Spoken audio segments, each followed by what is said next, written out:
welcome in. It is Big Ten today on a Monday, the Monday Schmooze, presented by Gatorade. Dave Revson, Howard Griffith. Good Big Ten weekend. We had the undefeateds survive, some in easier fashion than others, and set up a huge showdown coming up in Happy Valley. Yeah, it's going to be exciting to watch this game in Happy Valley. But I got to tell you, Dave, there's some other sneaky good games. There are. Think about the Badgers in Minnesota. I mean, that's going to be a good one. The Badgers in Iowa, and Minnesota and Illinois. I think there's still some really good games where we're going to continue to find out even a lot more about some of those teams. The old Big Ten West. Yeah. Yes. Go at it again. Conjuring up memories. Yes. Yogi Roth is back from Bloomington. He got a chance to witness the Hoosiers up close and personal. We'll get into the X's and O's of that game in a bit, Yogi, but it looked like a really fun experience.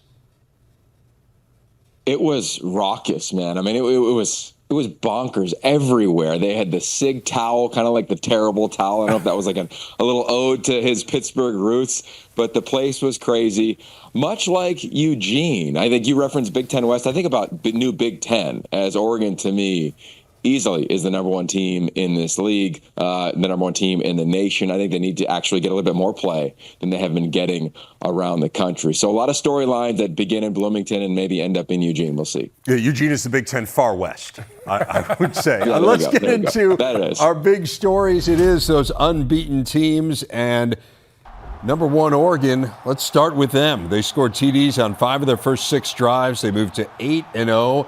Topping the Illini by 29. Penn State 7-0. We're down at the half in Madison with starting QB Drew Aller injured, but Bo Pribula came in, and the defense shined late. And speaking of defense, Indiana 8-0 have still never trailed all year. They top Washington 31-17, playing without starting QB Curtis Rourke. Again, Yogi, let's start there. You called this game. What did you learn about the Hoosiers?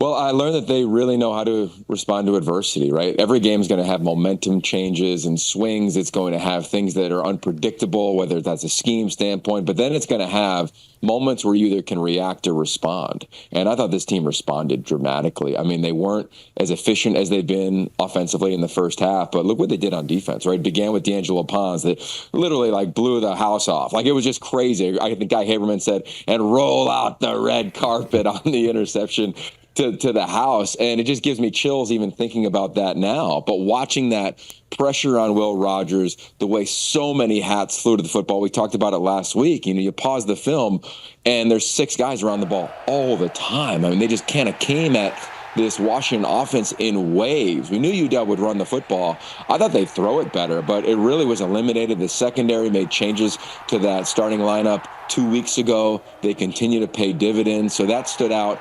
And then running the football. How do you not talk? There's that interception. Roll out the red carpet, indeed. But I think you have to also talk about the offensive line. I mean, the double-digit play drives in the second half, the way they came out, I would imagine Kurt Cignetti's halftime speech was, we need to be the more physical team. They couldn't punch it in before the half from the inch-yard line on the offensive line. You look what Justin Ellison did in company in this offensive front. That was really impressive. So probably their most complimentary win in terms of complimentary football in all phases, and then responding, of course, to the adversity in the way they did was the thing that really stood out to me. And I think lastly, man, they shouldn't just be a great story anymore. I mean, this is a team, if they had any other logo, we'd be talking about them as, hey, they're getting hosed in the rankings right now. I believe they deserve some justice in that regard. So I know I feel like you're about to give it to them, Howard. What do you got, man? I've got it. But, before I get to my thoughts about it, you mentioned just how ruckus the crowd was and the environment.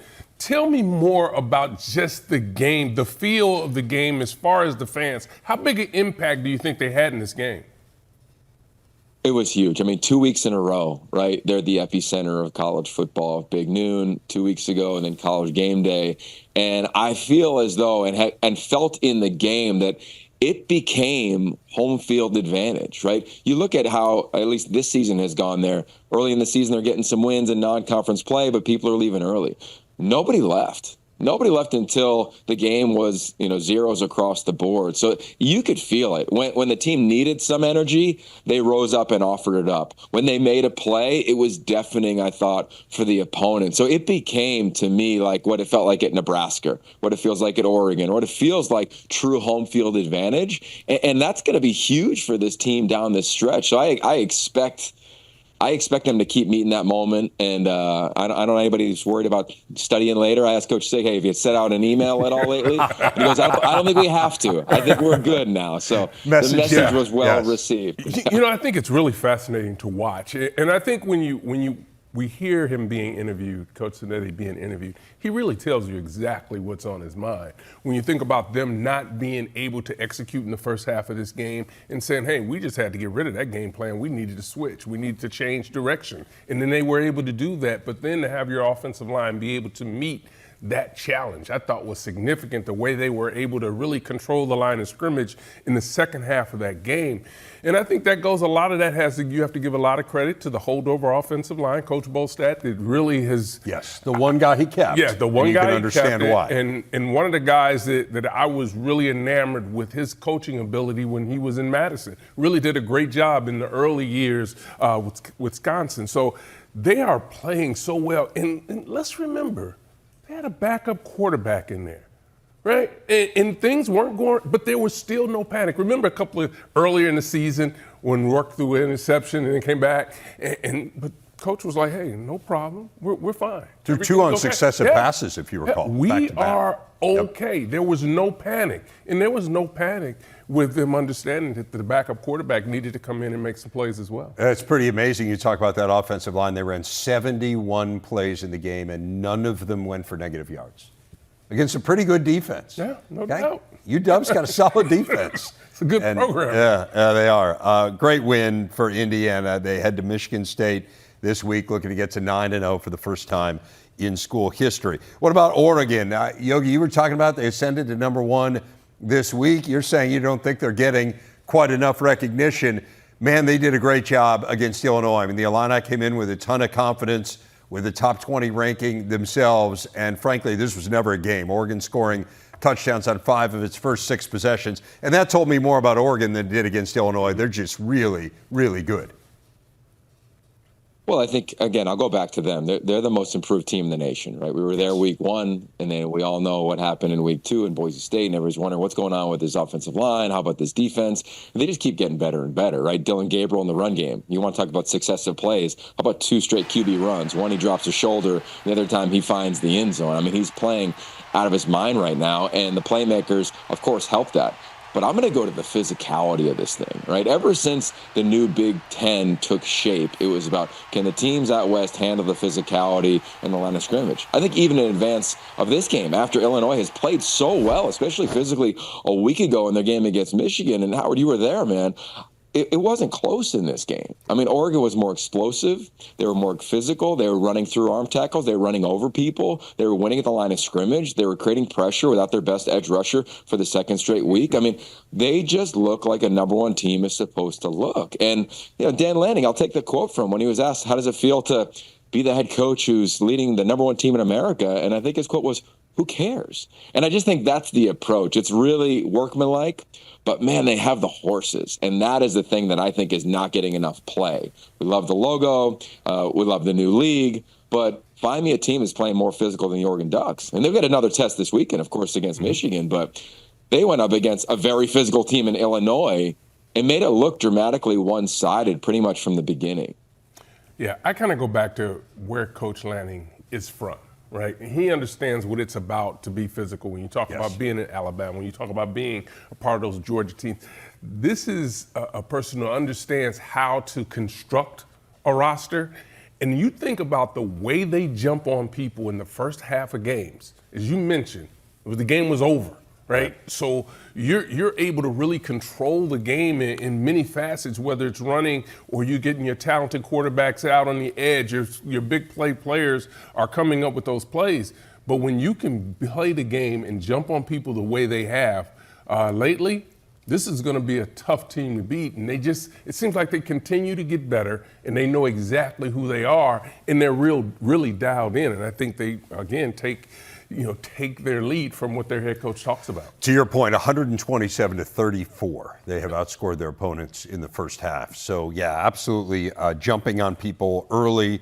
And Illinois, look, Illinois is banged up in the secondary. I still think I look at this game as being a lot more about Oregon than Illinois. I think Illinois is still in a good spot. Oh, absolutely. You think about who they lost to. Oregon and Penn State? And Penn State, right? Yes. The two teams they've lost to have not lost a game. Exactly. So, this is still a good football team. Their challenge is they've got to be able to bounce back, and they got to make sure that they're healthy because they had some guys leave the game in this Oregon game. So they've got to get these guys they're banged up. Yeah, they're banged up. They've got to get better. That's potentially a problem. And as you said, big game against Minnesota, a team that's playing really well. We'll get to the Gophers in just a minute. And how about Penn State? I mean, down at the half and down their starting quarterback. Yes. And the first couple drives with Bo Pribula didn't look great. And then they got the pick six. And then all of a sudden, it felt like Pribula found his rhythm, Yogi. And, man, I mean, he was threading some needles. We know what a good run threat he is. They've done a nice job. Like you talk about Taven Jackson in Indiana, where you have a talented guy and you're able to keep him in the system in this day and age where players transfer. And I talked to Andy Kotelnicki this summer, Yogs, and he said, we really want to involve Bo Pribula, and you can understand why. Yeah, I'll tell you what. I just was looking down at my notes from watching that film back this morning. You talk about tight windows. How about he goes from right to left, finds Trey Wallace like fingertips in front of a linebacker who's literally sitting on the route. To me, that spoke to the confidence to make the throw. The confidence to say, I can make the throw, which goes right back to Andy Kotelnicki, James Franklin. And I just think the way they're scheming things up, we talked about changing the game plan. They had to change the game plan. And they adjusted in so many unique ways. I mean, what he did in terms of alignment, shifts, motions, whether it's, of course, the way they finished the game off in terms of just the alignment of Katron Allen, that Wildcat formation was amazing. But Bo Pribula, I don't think they're going to have to truly adjust, maybe like Indiana had to in terms of game plan wise to a certain degree last week. We're wondering, like, what is Taven Jackson really going to be, at least from the outside? I think Bo Pribula is going to be just fine. We'll see what happens this weekend. I don't know the extent of the injury as of this morning, but right now, the way he operated it in a daunting environment, right, with your backs against the wall where you could crumble, he played confident. I think sometimes we see backup quarterbacks come in, you with a short arm it, or especially if you're a running guy, you just want to run it and just do the safe thing. He did not. I mean, he played as though he was the starting quarterback, and I just give all the props to that staff for getting him right, and then for him staying in the hip pocket of Drew Allard, being locked in all season long. I think James Franklin said after the game, that was a culture win, and I think that gets overused a little bit, but in this instant, I think it was spot on. And I think why that's important, because you're going to struggle. You know this more than anyone. You bring in a young quarterback or the number two guy, everything doesn't go right. And you just talked about it. We're going to call a safe game. No, you don't want to change your game plan that much. When you do that, that means you may not have as much confidence in your number two guy. But the way they install, the way they operate, the way they practice, his teammates have seen him make these plays. So it's just a matter of him getting comfortable under center and being able to make those plays.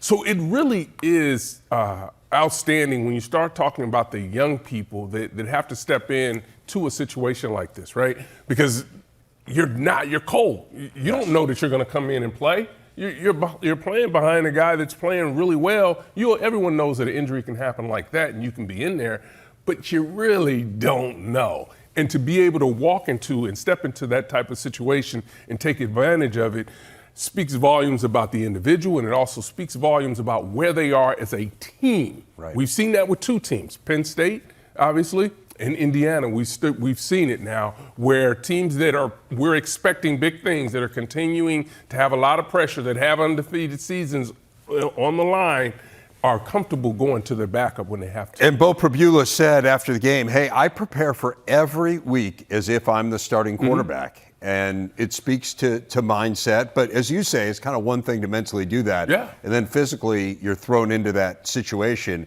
And how do we respond? And he responded extremely well. And you talk about pressure. Mm-hmm. The pressure's on Ohio State this week. Oh, you think? Yeah, because they are not playing where we believe they should be. Right. And for them, they're not playing at that level either. No. So they've got some challenges. And we know on Penn State, we know the story. They've lost 7 in a row. James Franklin's 1-9 against the Buckeyes. I'd just say going into Happy Valley, I think Ohio State is the team with the pressure. Penn State, they can afford to lose a game and still make it to the playoffs. But you better believe James Franklin's not. He's not telling them that, but right. I'm just saying. I know where you are. The pressure is on Ohio State. If they lose this game, their season's in a tough spot. Quick thought on the Badgers. Was this run that they had been on, was it just a byproduct of the schedule, do you think? Obviously the schedule has something to do with it, but I'm not buying into that part of it. Okay. Think about who they lost to. They lost to Alabama. They lost to SC. You can debate whether or not the SC game, right? Right. But they have won the games that they're supposed to go out and win, and they've done it in a fashion that I think we all had become very accustomed to. So I'm not concerned about what they're doing right now. They ran into the number 3 team in the country. Yeah, big game coming up at Iowa. Yeah, huge. This week. Huge. Yeah. Ohio State 6-1 after outlasting Nebraska 21-17. Buckeyes actually trailed this game in the fourth quarter. They put up just 285 yards of offense, their fewest in a home win in 15 years, but they did manage to pull it out. Will Howard tossing 3 TD passes in a 21-17 victory. So what do we make of the Buckeyes? And Yogi, I hate to compare scores, but Indiana absolutely annihilated the Huskers a week earlier, and then Ohio State gets taken to the brink by that same team. How do you evaluate the Buckeyes after what we've seen, not just in this game, but the Oregon game as well? Well, there's a lot of layers to it, right? Let's just start with Nebraska. You knew they were going to come back and play their best game of the season. We all know Matt Rule well enough to know that the team was going to respond after the game you just referenced. They did in a huge way. I think for Ohio State, you referenced, earlier, like who's going to feel the pressure in the Penn State game. I think when you are the top dog, I remember coaching on the staff at SC when we were the same thing. We were going for 3 straight titles, kind of a similar vibe in terms of the world expects you to go win every game, especially this year in the roster they have. There's a point where some of those games become, I call them exhale games, where it's just like, whew, we got through that one, versus, hey, let's go bring the fight to them. And you heard all week Ryan Day saying, hey, we need to be the more angry team, right? We need to make sure we play obsessed almost to a certain degree, or possessed. I think he referenced his defense in that regard. And I think when you're looking at them right now is, A, they're getting everybody's best, and then B, there were some areas where they really struggled. They couldn't run the football. Right? This is their second straight game against a really talented defensive front. I think we'd all say that about Tony White's defense, regardless of the Indiana outlier to their season. I think that scheme gave them some fits. Third down, to me, stood out in a huge way. And it just reminds you, like, if you can't run the football, especially with the backs that they have, it's just going to be challenging. And that's what the game was. And before you know it, I mean, look, this game could have been a different score in terms of the third quarter, right? Nebraska had stopped on the goal line. They might have had the lead even earlier in this ball game. So ultimately, I think it was a hard-fought win. I think this league is battle-tested. I think every week you're going to have to bring it. Ohio State has found different ways to win it. This is different than any other game they've played this season, clearly, doing it at home. I think the challenge now for them is to make sure they don't become exhale games. Like, you've got to come out and enjoy that moment and that opportunity and play really free. I think they're trying to do it. They're scheming up some good things down the field. You saw that early in the ball game. You saw it in the second half to the talented freshman once again. But overall, it wasn't the dominant performance that I think we all expect from this team. And it's a reality check of it's hard to do that every week. And I still think they can compete with anybody. And remember, they're a call or a snap away from being the number 1 team in the country in that game on the road against Oregon. So I'm not ready to bury them by any stretch, but I think that we saw some flaws with them in the run game, and they got to figure some stuff on the offensive line, especially at left tackle, because that's where teams are going to continue to attack. Yeah, I think when you talk about the pressure of the expectations, no matter what, whether it's the money that's been spent in NIL, whether it's the coaching staff and the salaries that are being made there, it is hard to win in this league. But what's challenging in Ohio State, this is always, we've always looked at them this way. We expect them to play at a certain level each and every week because we believe that the roster that they have says that they should do that. But then they have some struggles, and we talk about the struggles not being able to run the ball. And that's just, at this particular point in the season, is difficult to swallow. Yeah. You would believe. 2 yards to carry. Yeah, as we look at this Oregon team, we can accept you struggle early because of what you have to put together. And they figured it out. But this Ohio State team, we're still trying to figure out what's happening on the same position, and that's in the offensive line. They'll get it better. The challenge is when you play against Nebraska and that particular front, you have a split second to make a decision. And if a guy gets on your edge, forget it. You're not going to be able to do it. So Tony White does a great job. And also the factor is Nebraska played the way they played, and they needed to play better this week. And I think you heard that. Not only you saw that, and you also heard that from their head coach as he continued to talk about and said, yeah, this was one of those games I was really proud of the team. The challenge now, I know we're talking about Ohio State, the challenge now for Nebraska is they don't let this game against Ohio State become a moral victory.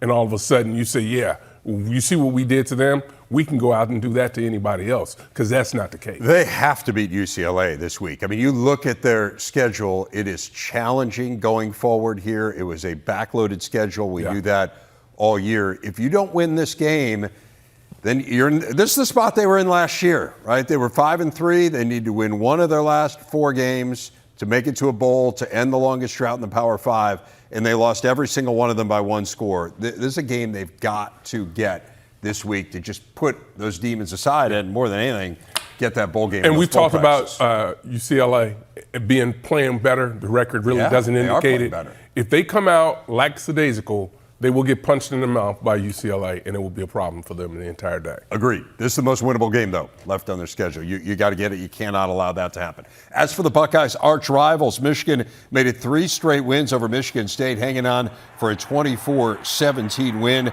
Davis Warren got the start at QB. The offense finally got going late in the first half. They mixed in Alex Orji as well. The Wolverines came in tied for the Big Ten lead in turnovers.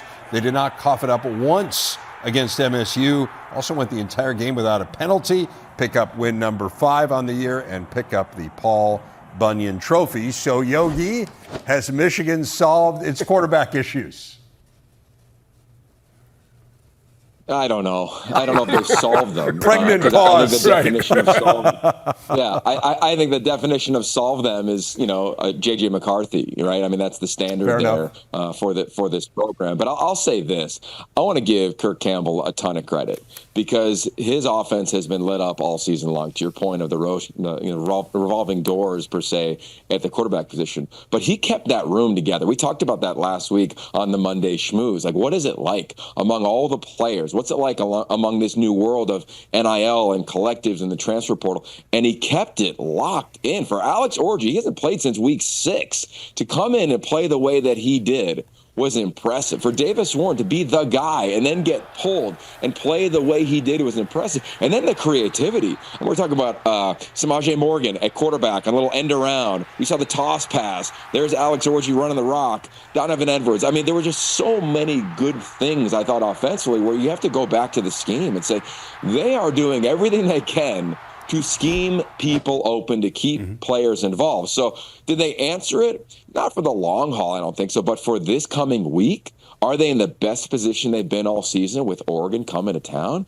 Yes. Yes, undoubtedly yes, because they've got a guy who has a role at quarterback in every area of this offense, right? They got Davis Warren. It's going to be hand the ball off. It's going to be play action pass. It's going to be half roll. They got Alex Orji. He's going to keep every defense on its toes, right? Everything that he can do. And then the creativity, the tight end play that they've had with Loveland. I just think that is going to, I'll say this, they're the healthiest they've been at the quarterback position and offensively in a 1 week span. Can they carry that to another week will be a dramatic challenge against Oregon, but they're probably feeling as good as they have since the opener. Yeah, I think getting Orji more involved in the offense is a big plus for them, particularly in a role that he's comfortable in. Yeah. Right? In the running role. Yes, absolutely. Yeah. And I think the challenge is you're trying to find, or they were trying to find, the one guy that could do it all. And they really struggle to do that. Yes, right? They don't have that person. So now when you talk about being creative and the things that you're doing, there were still some plays that were left out there offensively with some receivers that were open that they couldn't connect with.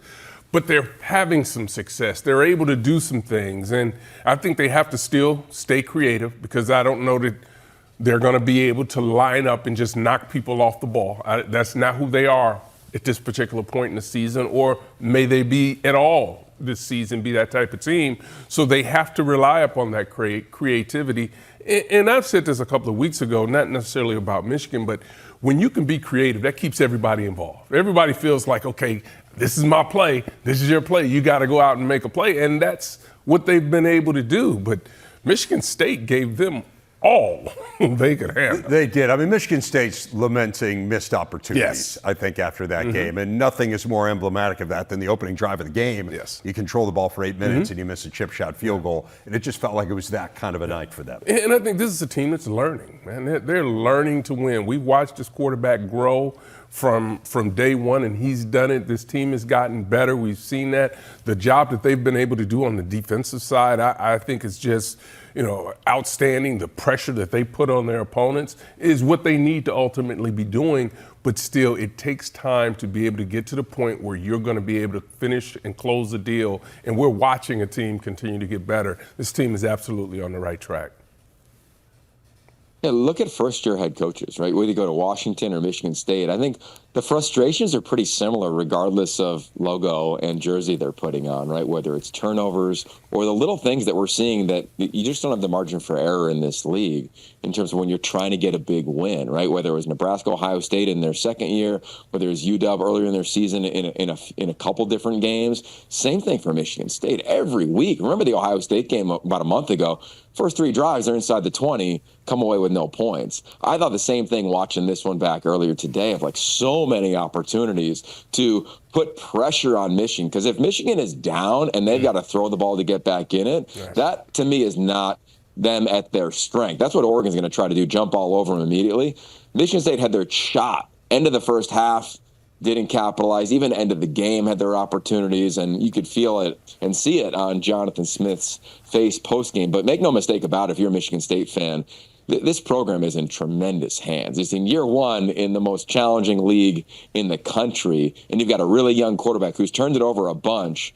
But there's a month left. But next year, look out. Like Aiden Childs, Jonathan Smith, this thing is headed in the right direction. You just have to turn those field goals and missed field goals and even some turnovers down there into touchdowns. They're 130th in the nation in red zone touchdown percentage. It's hard to win that way, and I think that's what we saw from them on Saturday night.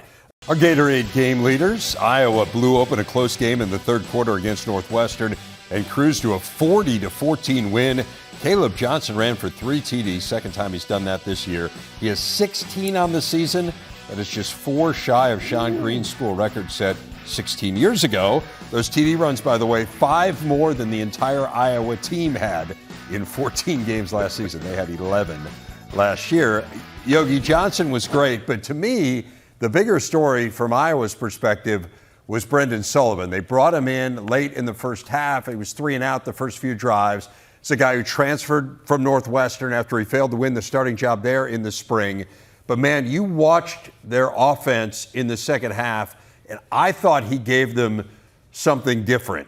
Certainly the run threat, I think, was huge. It seemed to get Northwestern off balance defensively, and it was a different story. So I'll ask you the same question I asked with Michigan. Is this the solution to Iowa's quarterback issue? Again, I'll give you another pregnant pause there, brother. I don't know. I'll say this. I went back and watched it again this morning, only from the end zone copy. So you're watching it like you're playing quarterback, and you're watching Cade McNamara and you're watching Sullivan. You're saying, okay, what do both do well, right? We've seen a lot of Cade McNamara. I think there's times where he's rightly criticized and times where he's wrongly criticized. Like knowing where to go with the football, he can make some throws. He did it in that game. He took a shot. Hopefully he's okay. Coach Ferentz referenced it after the game.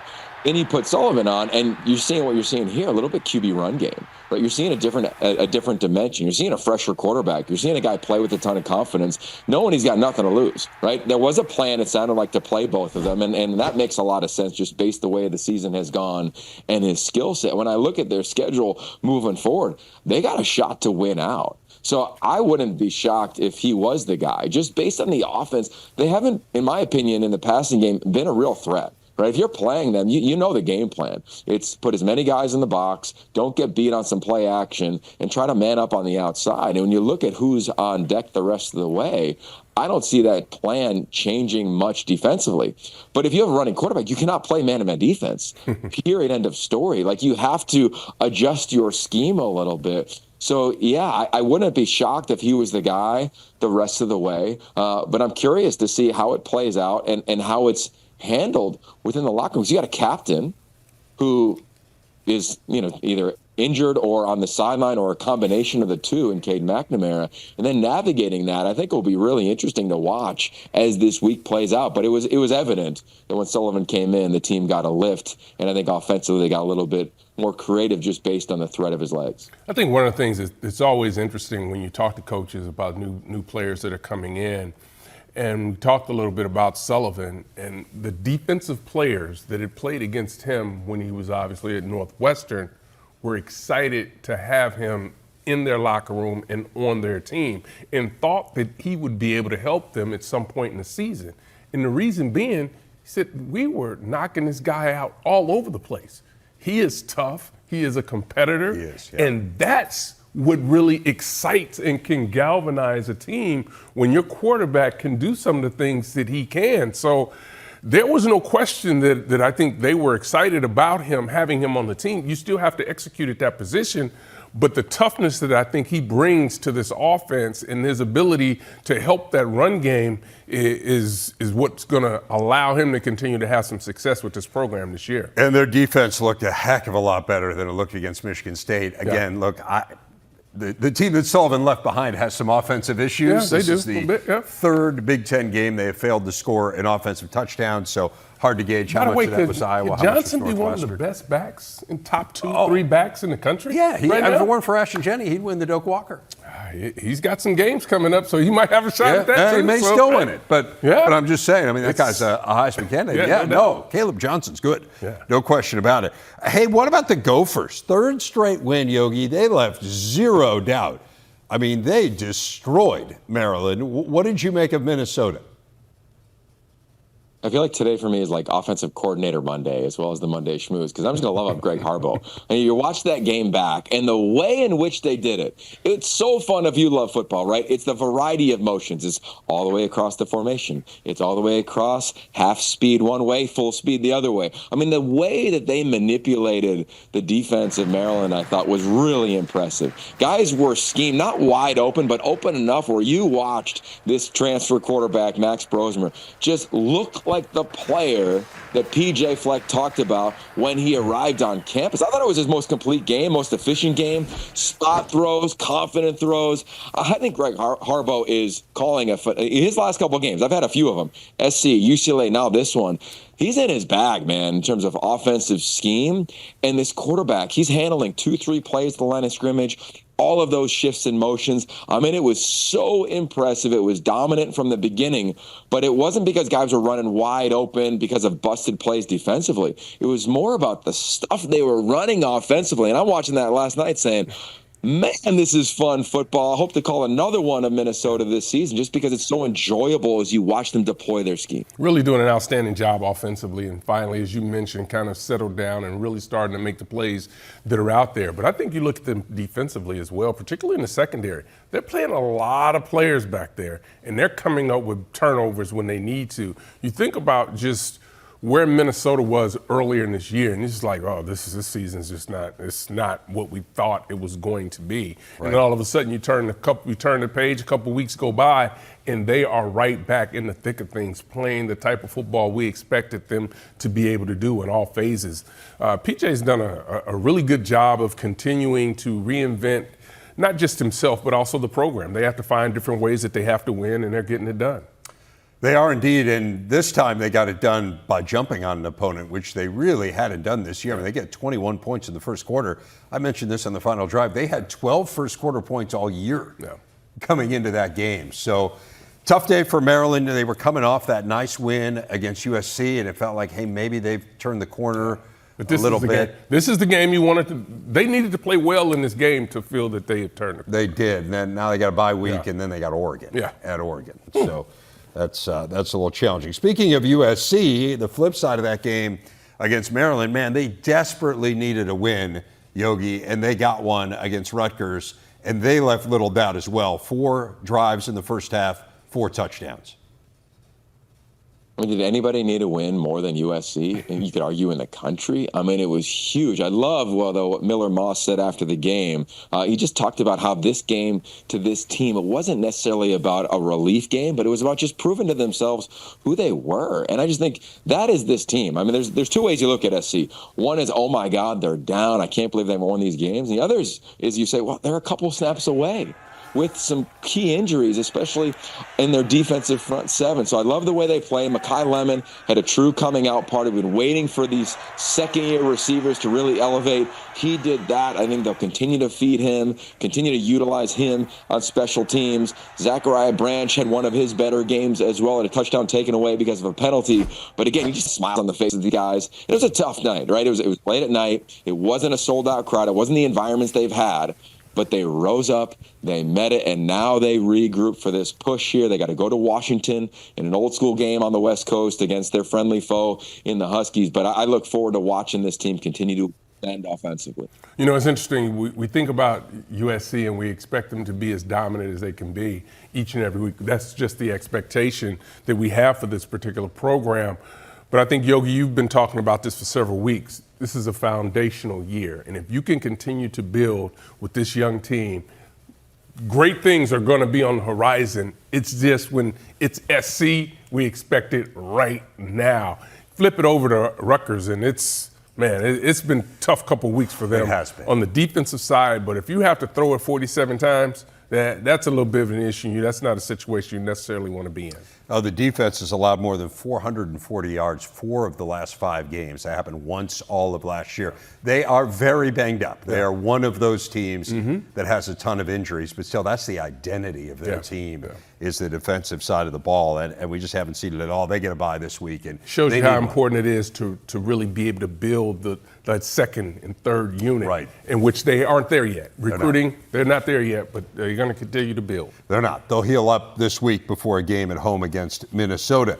It is time to go around the Big Ten, starting with women's soccer. USC won the first conference title for any of the new Big Ten schools with a 1-0 win over UCLA. Miley Hayes, the game-winning goal. That gives the 6th-ranked Trojans the number 1 seed in the Big Ten tourney, which begins Thursday on Big Ten Plus.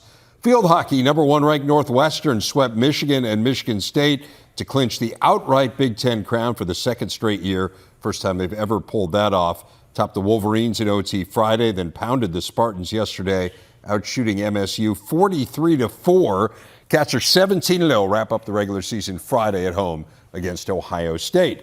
Another dominant weekend for Nebraska women's volleyball, topping Illinois and Michigan at home to improve to 10-0 in conference play. Huskers have dropped just 4 sets in those 10 Big Ten wins, including one against the Wolverines yesterday. They'll travel to Wisconsin Friday. Huge showdown here on the Big Ten Network.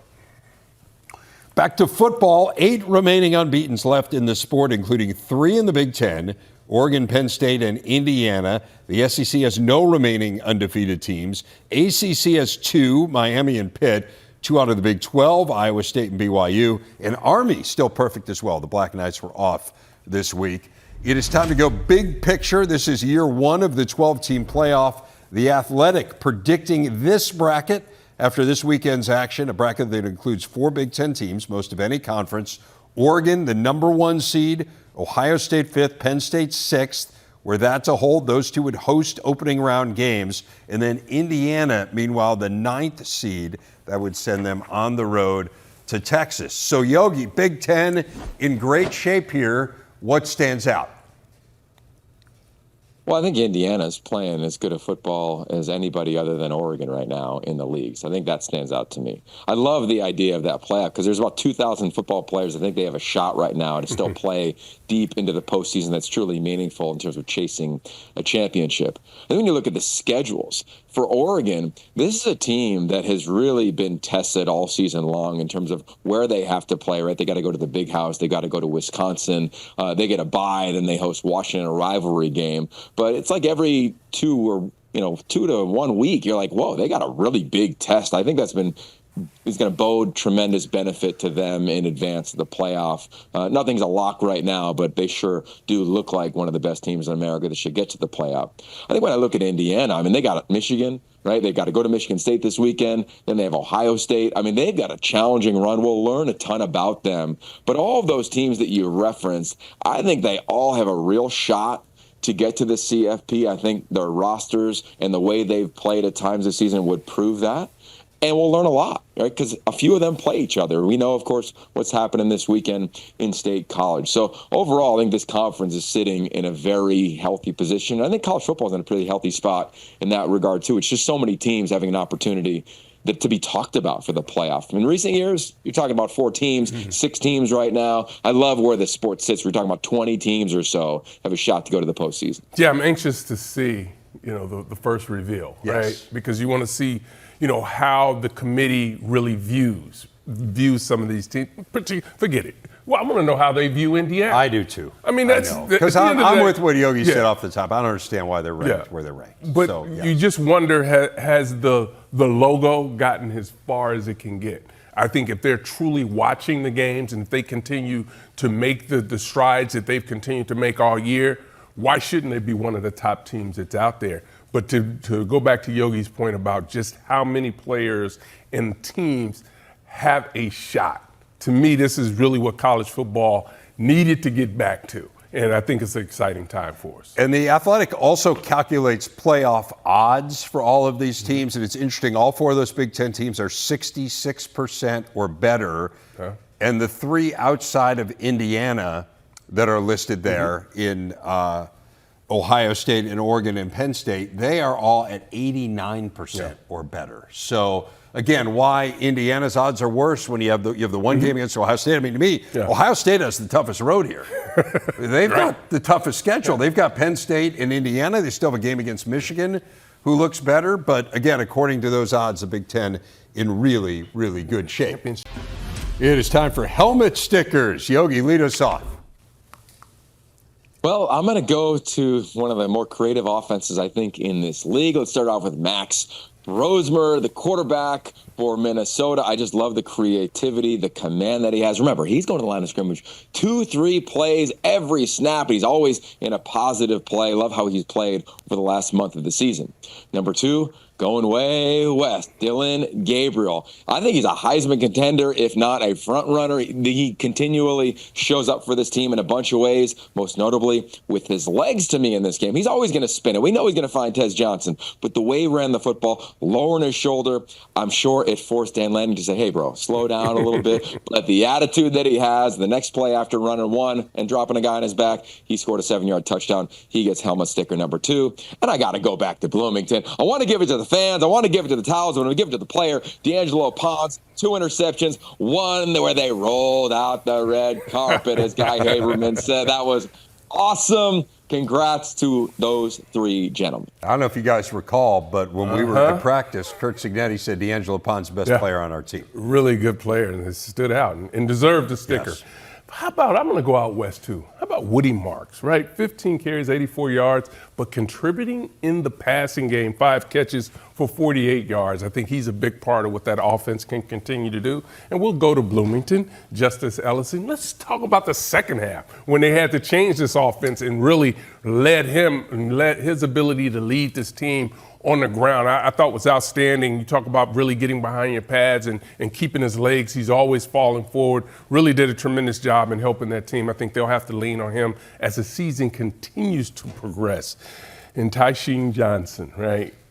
10 tackles, tackle for loss, a half, and an interception. When you're making plays like that on this defense, I mean, there's a lot of talk about the offense. Yes. But this defense really plays well and steps up to the challenge each and every week. I was going to say just that there's a lot of hype around the Ducks offensively and justifiably, but that D's really good. Woody Marks, by the way, longest streak in the country active of any player with at least 1 catch in a game. Getting it done. Playing in a Mike Leach offense as a running back a little bit. has something to do with that it. for sure, but he's continued it at USC. Lots of great games to talk about all week. Keep it here on Big Ten Today.